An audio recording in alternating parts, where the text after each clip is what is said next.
예, 국회에서는 코로나19 사태에 대응하기 위한 추가 경정 예산 통과를 위한 막바지 심사가 한창입니다. 네, 오늘 본회의 통과가 목표인데 협상이 쉽지 않다고 합니다. 국회로 가보겠습니다. 이준엄 기자.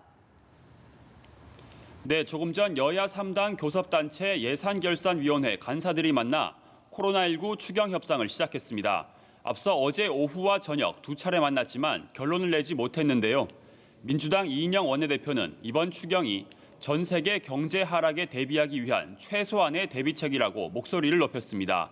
민주당은 기존 추경 예산 11조 7천억 원에서 약 6조 원 정도 증액이 필요하다는 입장입니다. 이에 대해 통합당 심재철 원내대표는 마구잡이식 현금 살포가 아니라 핀셋 지원을 해야 한다며 예산 증액에 반대했습니다. 통합당은 또 대구 경북 지역에 대한 지원 규모를 늘리지 않으면 오늘 추경 통과가 어려울 것이라고 경고하기도 했습니다. 이견이 좀 큰 상황인데요.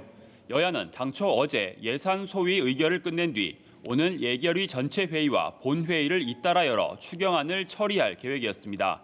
이번 임시국회 회기가 오늘까지여서 만약 오늘 본회의가 열리지 못하면 임시국회를 새로 잡아야 하는데 협상이 난항을 겪고 있어 오늘 본회의가 열릴지도 현재로선 불투명합니다.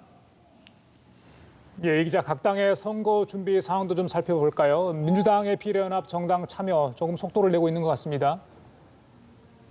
네, 민주당 이해찬 대표는 오늘도 불출마 의원들과 여의도 모처에서 오찬 회동을 할 예정입니다.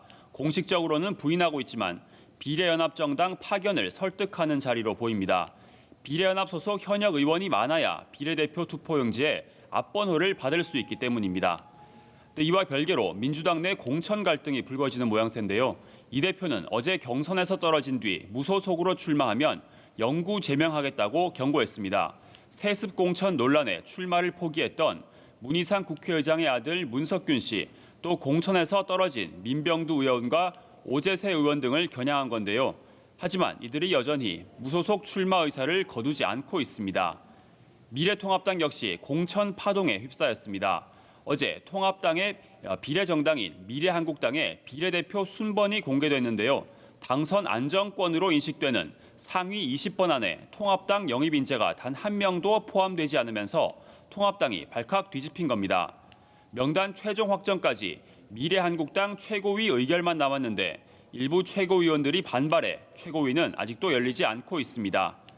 이를 두고 한선교 대표가 난을 일으켰다, 또 황교안 대표가 격분했다, 이런 이야기들이 나오고 있는데 통합당은 오늘 오후 의원총회에서 이 문제를 논의할 계획입니다. 지금까지 국회에서 전해드렸습니다.